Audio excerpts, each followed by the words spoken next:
What's going on, guys? It's Cal with DTOM Knives and Gear, and today it's been a short one, but a goodie. I am going to be doing the review on the Luft Concepts Avant, designed by my good friend and brother Jake over at Bearded Gear and his friend Ryan. If you saw the unboxing, I had never had the opportunity to speak to Ryan, but I did. He reached out to me on Instagram and was talking. He saw my unboxing video, so I foresee us talking more in the future. So super cool dude, and of course Jake. All of you guys know that Jake is seriously one of my best friends in the community. And I am seriously the only, I'm like the third person that gets to handle this knife ever. Yeah. I feel special. I feel special. Because it's just very special to me that Jake sent this over to me to check out. This is the prototype. Luft Concepts will be doing pre-orders on these in the future. I'm not exactly sure when. He did just get through doing a podcast, him and Ryan, over on Jake's channel, so definitely go check that out and get a lot of information there. But then also go to Luft Concepts on Instagram, which is where you're going to really find the information when those drops will hit and all that. That's what you need to follow to make sure that that happens. Okay, so I got this knife.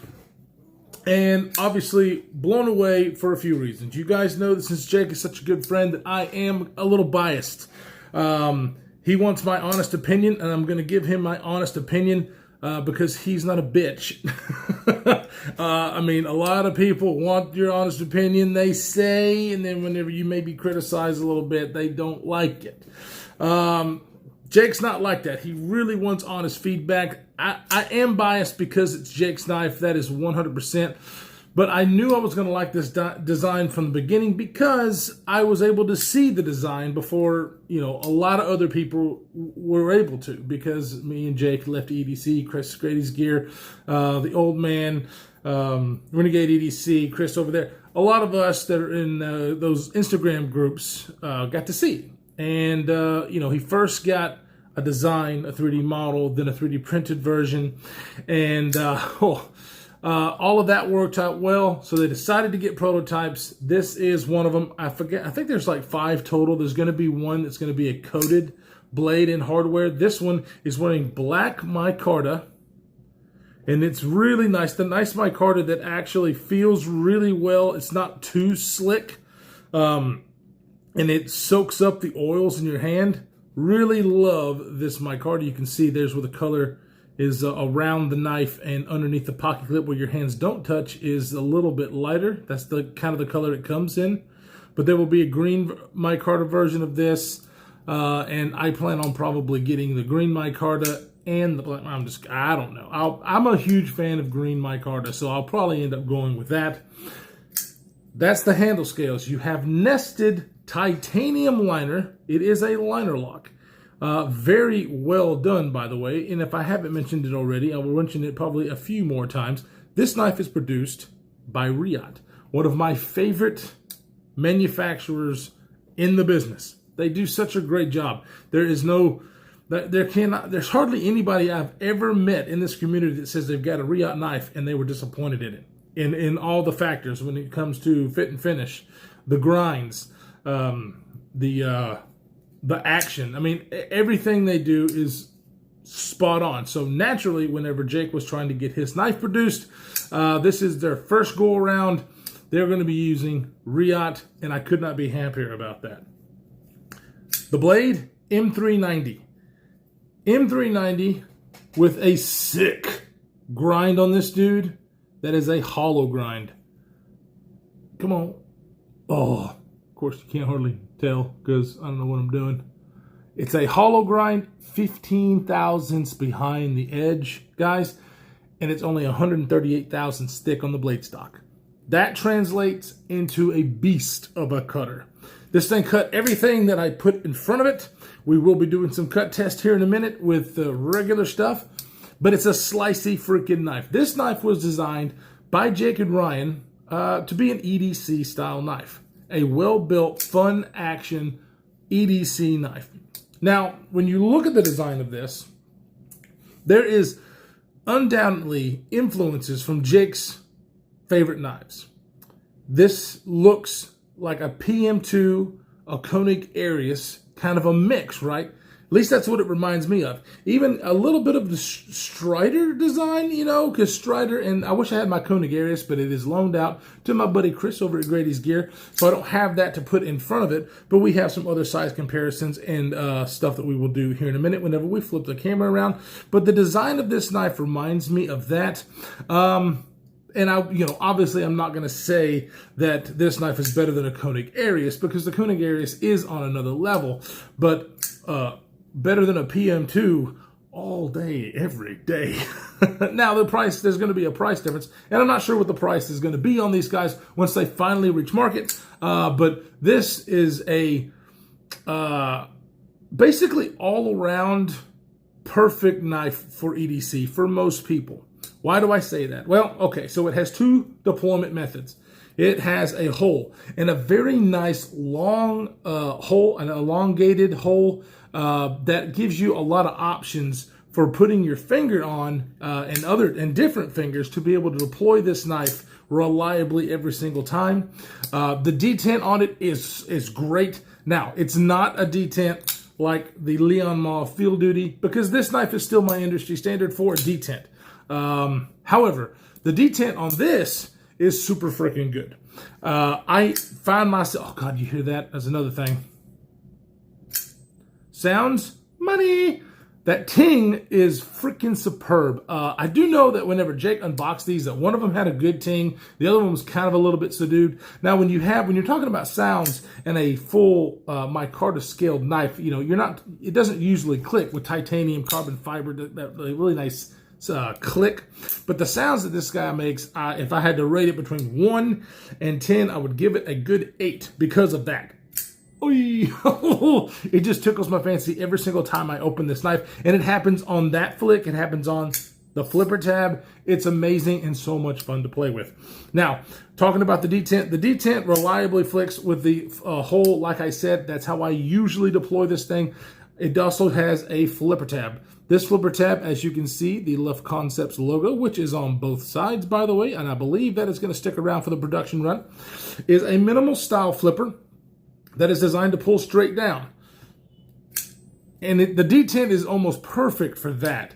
Can I fail it? It's really, I don't think I can. I can't fail it with the flipper. So the detent on this, like I said, is super strong. Or not strong detent, but a super strong as in really good. It feels a little bit lighter on the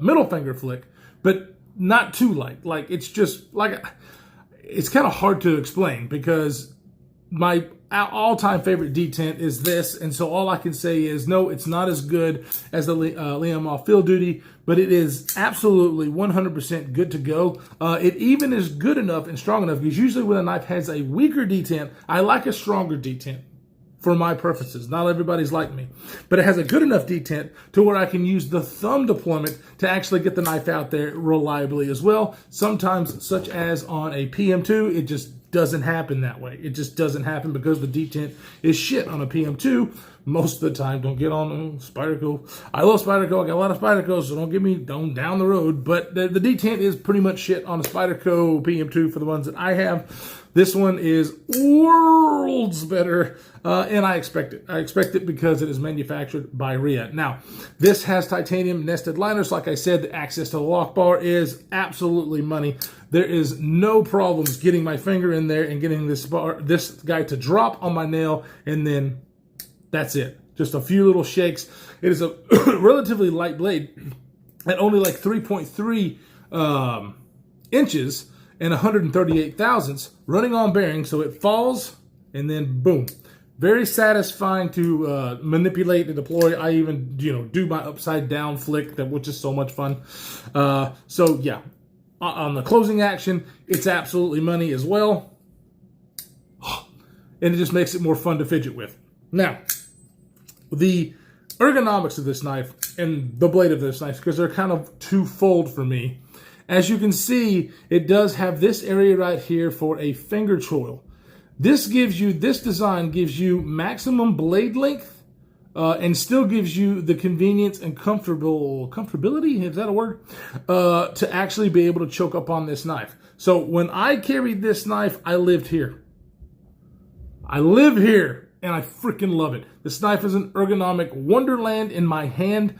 This is the choked up grip, and my thumb still lands on this ramp, which is flat. And they did that on purpose. Goes up, transfers over to the crown spine. Oh my God, this crown spine. It's just so sexy, guys. I love a crown spine, and so does Jake. And that's why he wanted to incorporate that into his knife design. Why? It just feels more refined. It feels, you know, just like they took an extra step to make this knife different. And I love that they did it. It also translates to the tip on this guy being pretty beefy. You're not going to have to worry about a dainty tip when you're doing some kind of a stabbing task or maybe even light prying task. I wouldn't worry about that tip at all because that crown spine all the way out to the end, it gives you a nice thick edge or a nice thick tip. And the blade shape itself, it does everything, okay? So a lot of people like Warren Cliffs, a lot of people like, this has straight, there's no recurve, has straight, little bit of belly, and a nice pointy tip. This is what a knife is supposed to do. It's supposed to cut, it's supposed to stab, it's supposed to poke. So the blade shape on this guy is absolutely money because it has really the best of every world. Opening up packages in my daily tasks, this thing slices like a beast with that hollow grind, and I cannot tell you how much I loved cutting with this thing. Now, the backed up grip, still able to get my four fingers all the way around this guy with my thumb landing on the ramp here. And so it is very comfortable still in this grip. And it's still comfortable in this grip because sorry if you hear my kids screaming in the background, because they went with this guy. This is the best functional pocket clip on the market. It came from, first time I saw it was on Spyderco's. The Spyderco wire deep carry pocket clip is absolutely my favorite when it comes to comfort. This thing, well, comfort and carry, it's just an all-around functional. It doesn't look the best. This thing is a tool, right? And so Jake really loves the pocket clip, just like I do, the wire pocket clip. Matter of fact, on the Renegade EDC's knife, the Gunneer, he had an option for a 3D mill pocket clip and a wire pocket clip, and I chose the wire pocket clip because I love it that much. So not only is it comfortable in hand with no hot spots, it's also great in the pocket because it has good retention. It's not going to snag on anything while you're walking around, hitting your car, your desk, anything like that. So functionality, I love that they went with the wire pocket clip. It works great, and it's just awesome in the pocket. Another reason it's awesome is because it is so lightweight. We're going to flip the camera around and do specs in a minute, but let's cut something. Let's do some cutting with it. All right, so cardboard.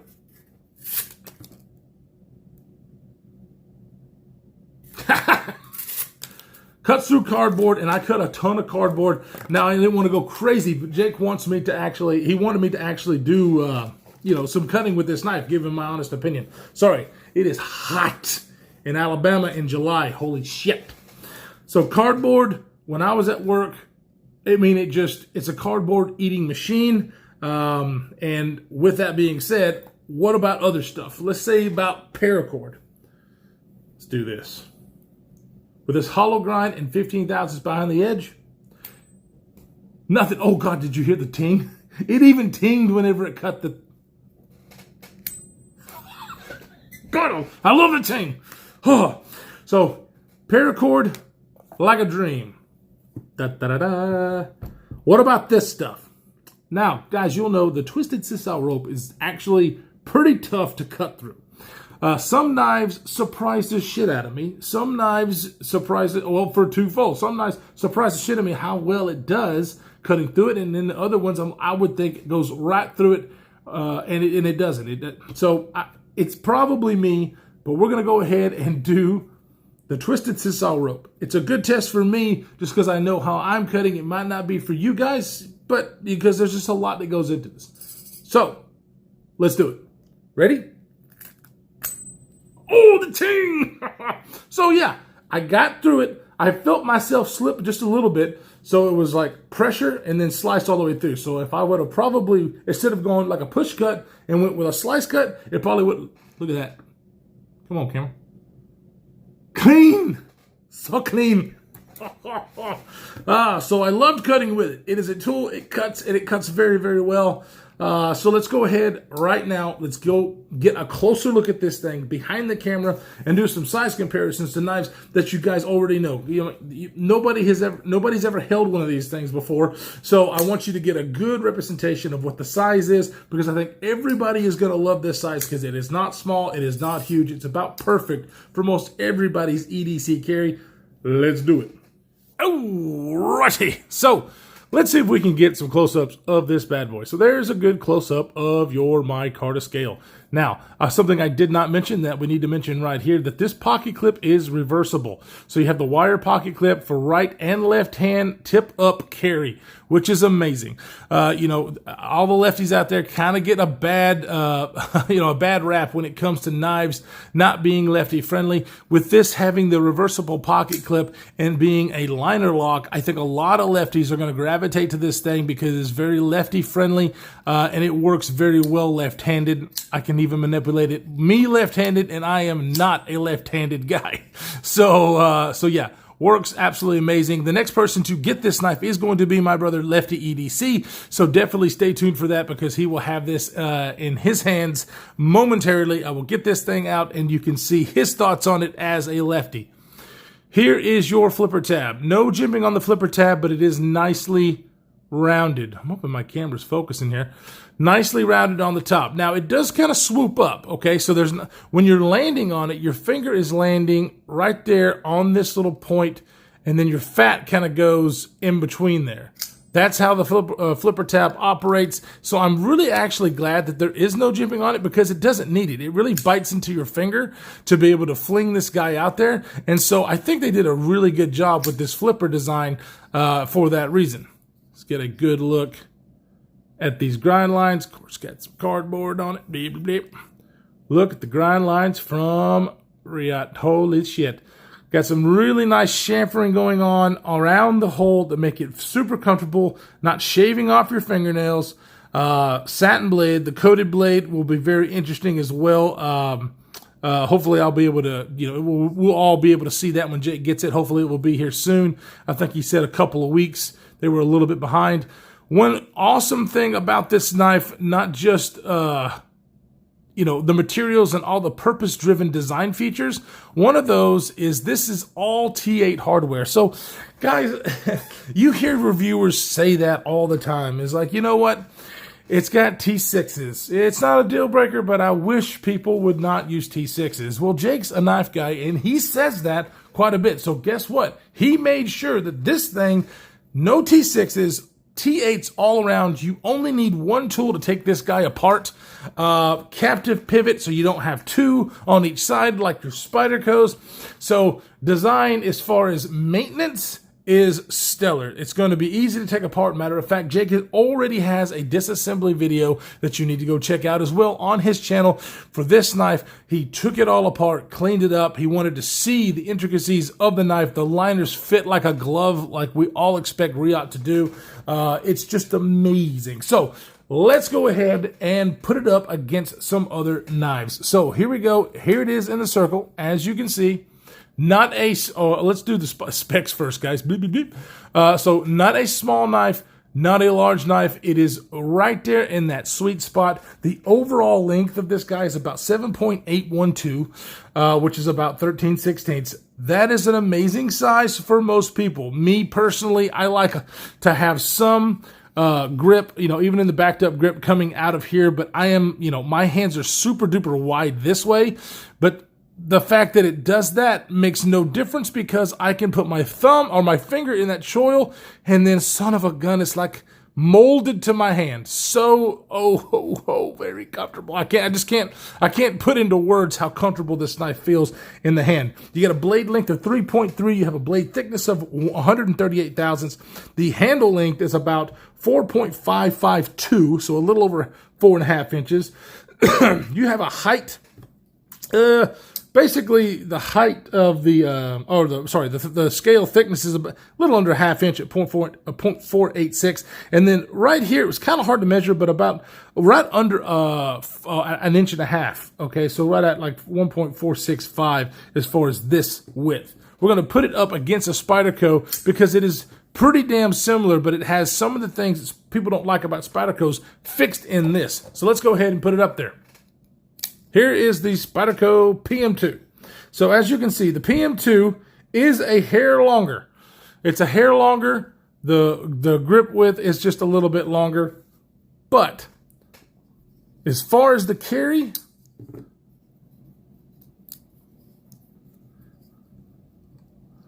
look at this. Now you can't even see the Avant. So pocket-wise, this thing is going to be, I think, going to be for most people, a dream in the pocket. One of the reasons it's a dream in the pocket is that it's under 3 ounces, guys. It's 2.95 ounces. That's amazing. The one we're going to put up against right here to show you as far as a size comparison, this is the the Atom. The Atom weighs 2.95 ounces. So this guy, boom. This is my lightweight bug out killer for me. This one right here, because it's 20 CV, micarta scales, titanium liners. This is the one that gave me a bug out killer. Now this one comes along and it has so many more things that I like, that I love the Atom, but comparatively for a knife to stay in my collection, this is now going to be, when I can get it, going to be my bug out killer because of the lightweight of this knife, but the features that I love as far as a good finger control. This one has it. It is nowhere near as good. Hollow grind M390 blade and hole deployments are, it takes the cake for which would make a great comparison. I'm not going to have this knife long enough to do a comparison between these two, but I really think this would make a great comparison. Let's go ahead. We'll put that Spyderco back up there so you can kind of see them in between them. There's oh, golly, got to put it in frame, Kyle. Sorry, guys. You know me, when I'm excited about a knife, I ramble on and just don't do things properly. There you go. Look at that. Another knife that I wanted to put it up against because they are very similar in size and everybody is raving about these, including me, is the Andrew Demko 20.5. Pretty similar knives as far as the overall length. You got definitely a thinner here. This knife is thin in the handle thickness, which a lot of people were surprised about, and I was too. It doesn't make it a bad fit, but I actually prefer a little bit thicker handle because it just fills my hands out better. So actually ergonomically, the Avant feels so much better in the hand because it feels like I've just got more to hang on to, but yet not too thick because it's under that ½ an inch kind of standard that we have for handle scales. So they just did an excellent job as far as ratios on this guy and all that. I mean, 2.95 ounces and a 3.3 inch blade. The guys that like the ounce an inch mark are going to rave over this thing. It's amazing. So guys, that's really about it. I could really talk about this knife forever. And it's just because it is very special to me. It's very special to me because Jake designed this knife with Ryan, such a good friend. I'm so proud of him and where he has, where he began to where he is now with his YouTube channel, now with this knife company. It's just amazing. The guy is just, he's a go-getter. He knows what he wants and he goes and gets it. And I could not be more proud of him. I look forward to getting to know Ryan a lot more now that we have contacted each other and kind of spoken. He's a really cool dude. And definitely go check out that podcast between him and Bearded Gear on his channel. And guys, stay safe in this absolutely crazy world that we are living in. And we will see you in the next one.